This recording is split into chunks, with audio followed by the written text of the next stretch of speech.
Ang katawan sa muling pagkabuhay.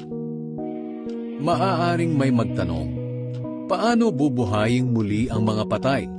Anong uri ng katawan ang matatanggap nila? Ito ang isasagot ko sa taong iyan na walang nalalaman.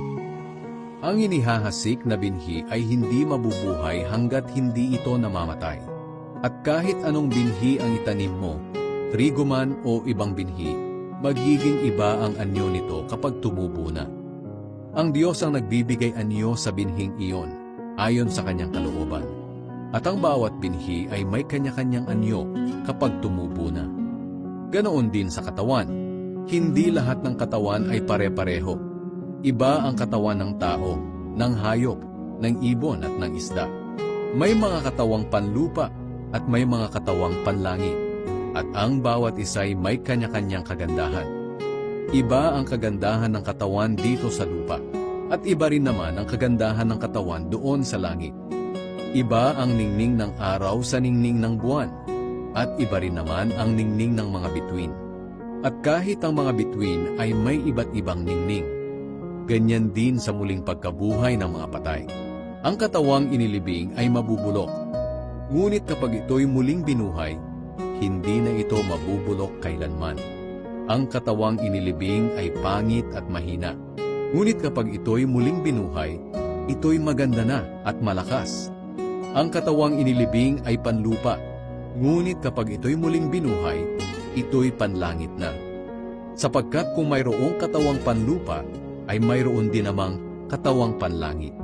Sinasabi sa kasulatan, ang unang tao na si Adan ay binigyan ng buhay. Ngunit ang huling Adan na si Kristo ay espiritong nagbibigay buhay. Hindi ang panlangit na katawan ang nauna, kundi ang panlupa. At pagkatapos noon ay ang panlangit naman. Ang unang tao na si Adan ay mula sa lupa, ngunit ang pangalawang tao na si Kristo ay mula sa langit. Ang katawang panlupa ay katulad ng katawan ng tao na gawa sa lupa, at ang katawang panlangit ay katulad ng katawan ng nagmula sa langit. Kaya kung paanong ang katawan natin ngayon ay katulad ng kay Adan na nagmula sa lupa, darating ang araw na ang katawan natin ay magiging katulad ng kay Kristo na nagmula sa langit. Mga kapatid, ito ang gusto kong sabihin. Ang ating katawan na binubuo ng laman at dugo ay hindi magkakaroon ng bahagi sa paghahari ng Diyos. Ang katawang ito na nabubulok ay hindi maaaring makatanggap ng buhay na walang hanggan. Ngunit makinig kayo, dahil may sasabihin ako sa inyo na isang lihim. Hindi lahat sa atin ay mamamatay. Ngunit tayong lahat ay bibigyan ng bagong katawan, sa isang iglap, sa isang kisakmata, kasabay ng pagtunog ng huling trumpeta. At sa pagtunog ng trumpeta ay muling bubuhayin ang mga patay, at bibigyan ng katawang hindi nabubulok.